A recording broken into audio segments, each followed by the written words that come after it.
بسم اللہ الرحمن الرحیم۔ محترم سامعین، تفسیر قرآن میں گمراہی کے اسباب کیا ہیں؟ پہلے دو سبب مفتی محمد تقی عثمانی صاحب کے علوم کی روشنی میں بیان کیے گئے ہیں۔ آج تیسرا سبب تفسیر میں گمراہی کا زمانے کے افکار سے مرعوبیت ہے۔ شیخ الاسلام مفتی محمد تقی عثمانی صاحب علوم القرآن صفحہ 372 پر فرماتے ہیں کہ تفسیر قرآن کے سلسلے میں تیسری گمراہی یہ ہے کہ انسان اپنے وقت کے فلسفیانہ اور عقلی نظریات سے ذہنی طور پر مرعوب ہو کر قرآن کریم کی طرف رجوع کرے اور تفسیر قرآن کے معاملے میں ان نظریات کو حق و باطل کا معیار قرار دے۔ یہ گمراہی دراصل دوسری گمراہی کے ذیل میں خود بخود آ جاتی ہے، لیکن چونکہ ہمارے زمانے میں مغربی افکار سے مرعوبیت نے خاص طور سے بڑی قیامت ڈھائی ہے، اس لیے یہاں اس گمراہی کو مستقل طور پر ذکر کیا جا رہا ہے۔ تاریخ اسلام کے ہر دور میں ایسے افراد کی ایک جماعت موجود رہی جو قرآن و سنت کے علوم میں پختگی پیدا کیے بغیر اپنے زمانے کے فلسفے کی طرف متوجہ ہوئے۔ وہ فلسفہ ان کی ذہنوں پر اس بری طرح مسلط ہو گیا کہ وہ اس کے بنائے ہوئے فکر و نظر کے دائروں سے باہر نکلنے کی صلاحیت ہی سے محروم ہو گئے۔ اس کے بعد جب انہوں نے قرآن کریم کی طرف رجوع کیا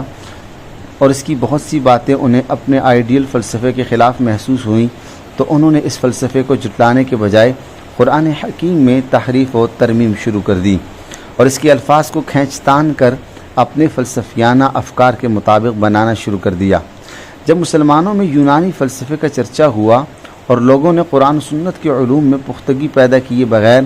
اس فلسفے کو حاصل کرنا شروع کیا، تو یوں ہی فتنہ پیش آیا اور بعض لوگ جو یونانی فلسفے سے بری طرح مرعوب ہو گئے تھے، قرآن کریم کو توڑ موڑ کر اس فلسفے کے مطابق بنانے کی کوشش میں لگ گئے۔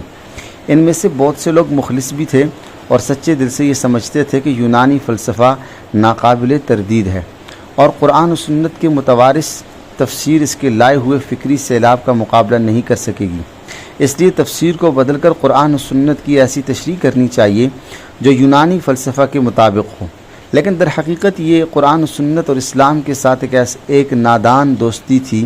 جس نے اسلام کی کوئی خدمت کرنے کے بجائے مسلمانوں میں نظریاتی انتشار برپا کیا اور معتزلہ اور جہمیہ جیسے نئے فرقے پیدا کیے۔ اس کا نتیجہ یہ ہوا کہ وہ پختہ کار علماء دین جنہوں نے قرآن و سنت کے علوم میں رسوخ حاصل تھا اور جو قرآن و سنت کے مقابلے میں وقت کے کسی چلے ہوئے نظام فکر سے مرعوب نہیں تھے،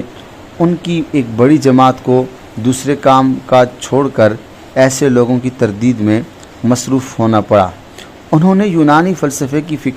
فکری غلطیوں کی نشاندہی کر کے ایسے لوگوں کی مدلل اور مفصل تردید کی جو اس فلسفے کے اثر سے قرآن و سنت میں معنوی تحریف کے مرتکب ہوئے تھے۔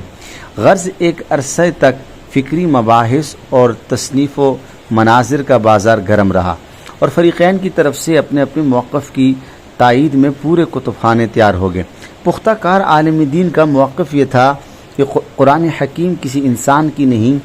اس خالق کائنات کی کتاب ہے جو اس دنیا میں اور اس میں ہونے والے واقعات کی رتی رتی سے باخبر ہے اور اس دنیا کے بدلتے ہوئے حالات سے اس سے زیادہ کوئی باخبر نہیں۔ لہٰذا قرآن حکیم کی تعلیمات اور اس کے بیان کردہ حقائق سدا بہار اور ناقابل ترمیم ہیں۔ جن احکام و قوانین اور نظریات پر زمانے کی تبدیلی اثر انداز ہو سکتی تھی، ان کے بارے میں قرآن حکیم نے خود کوئی معین بات کہنے کے بجائے ایسے جامع اصول بیان فرما دیے کہ جو ہر تبدیلی کے موقع پر کام آ سکے اور ان کی روشنی میں ہر بدلے ہوئے ماحول میں رہنمائی حاصل کی جا سکے۔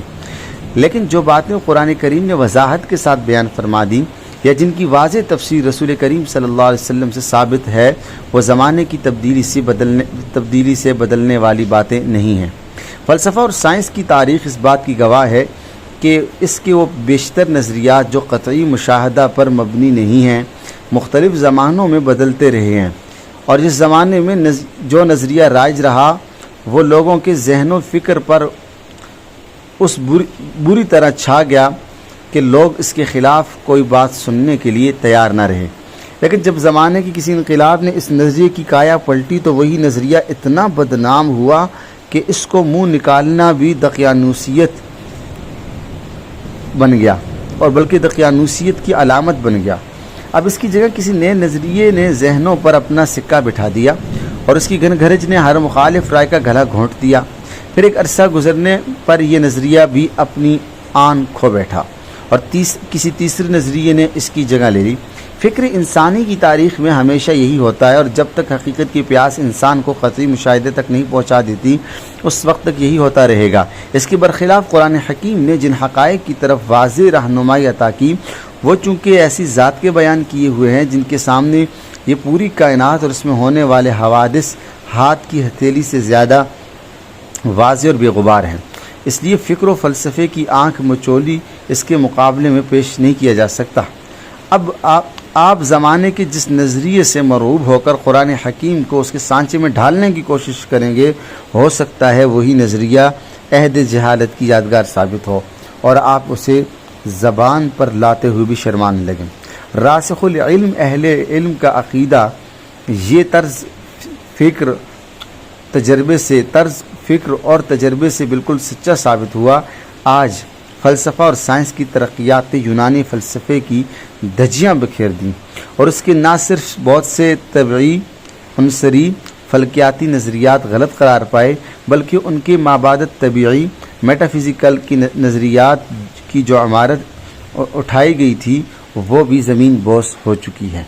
جن لوگوں نے یونانی فلسفے کی چمک دمک سے خیرہ ہو کر قرآن و سنت کو موم کی ناک بنایا تھا، اگر وہ اندھا ہوتے تو اگر آج وہ زندہ ہوتے یقیناً ان کی ندامت اور شرمندگی